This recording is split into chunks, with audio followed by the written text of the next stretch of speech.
Cinema Classics is brought to you by the Gateway Film Center, 1550 North High Street, Columbus, Ohio. Further details and showtimes online at gatewayfilmcenter.org. The award-winning Cinema Classics is produced by John DeSando and Johnny DiLoretto. Listen to the shows and read reviews online at WCBE.org.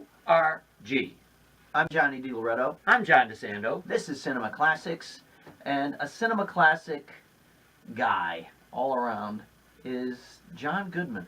Big guy. Currently seen in 10 Cloverfield Lane. Correct. Taut little J.J. Abrams produced thriller. I love it. But, you know, can you imagine an unlikelier star? Would you call him a star? Would you call him... Is he the new Gene Hackman?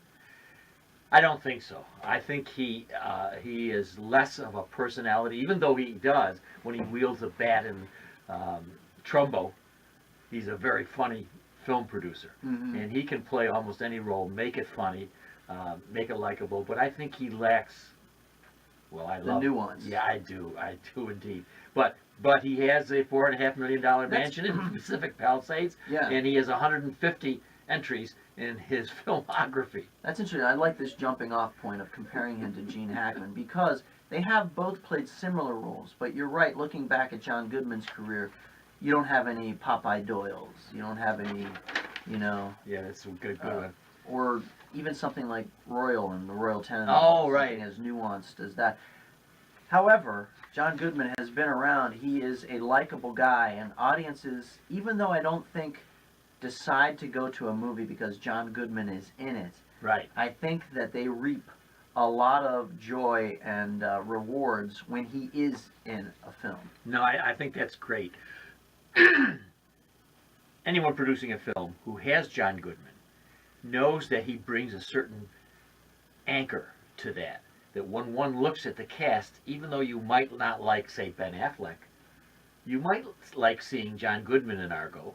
Yeah. And it might certify the fact that I'll go to this film because that's a good crew. Right. But in Cloverfield now, I think he's headlining that. Yeah, he's the name. I mean, it's a small production. It's probably a mid-sized budget. Yeah. Yeah, and so he's the recognizable face that, you know, one can say, oh yeah, I'll go see that guy.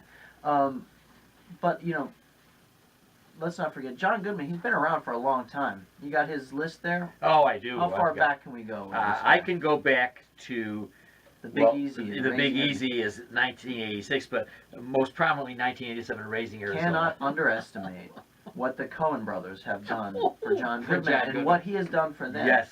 Going back to Raising Arizona and his brilliant performance as one of the brothers who break free of the prison and are after the kid too. Gale Snotes. Yeah, Gale Snotes. Just a great, you know. And then a few years later, they cast him in Barton Fink, 1991, as the salesman. Yes. You don't know whether or not is a murderer. Well, he's a very affable guy. Yeah. He has lots of stories to tell. But Nicolas Cage, no, who was that in Barton Fink? John Turturro's not interested in listening to him. Yeah. And so, yes, you were quite right. What's underneath there? That's the beauty of that film as well. Yeah. What the heck is going on?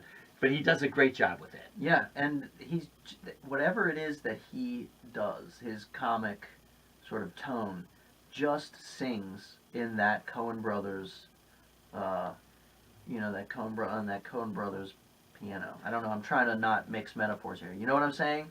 It just works with those guys. And I'll tell you what also works. Mm-hmm. His visage. Yeah. His kind of very round body.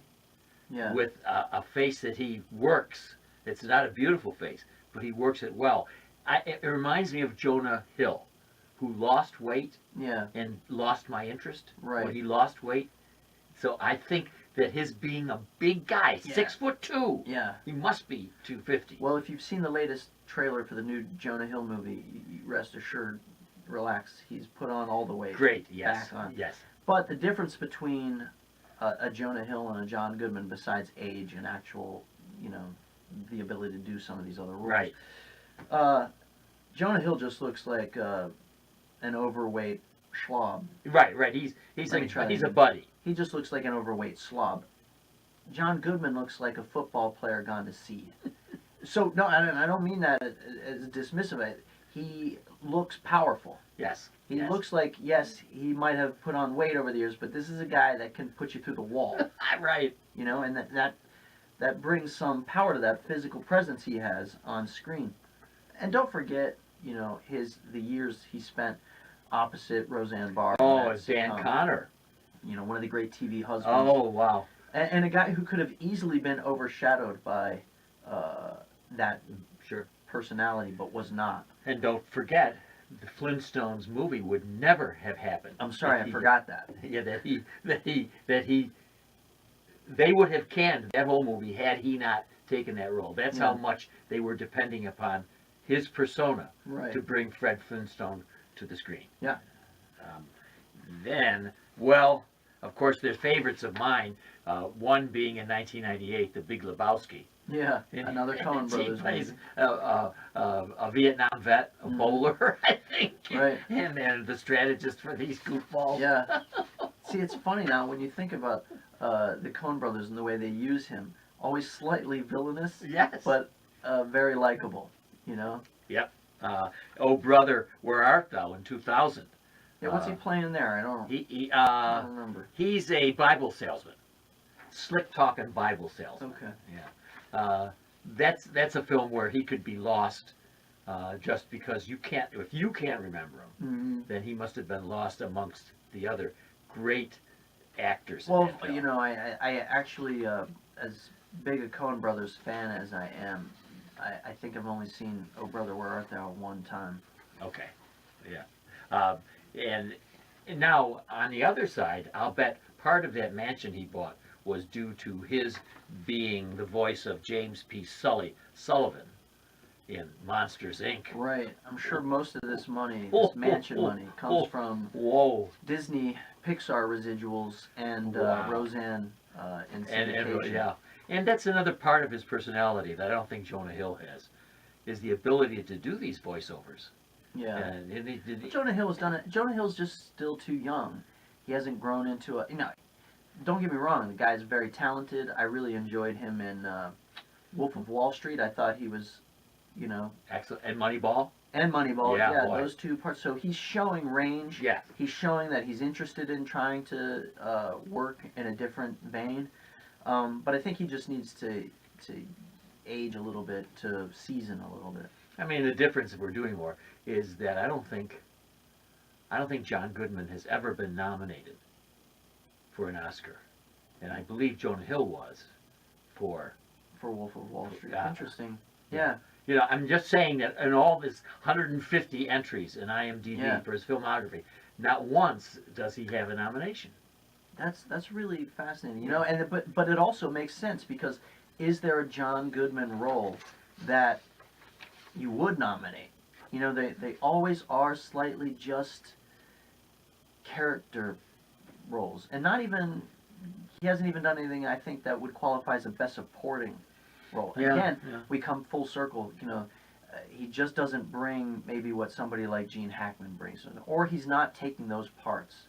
You know, interesting. Let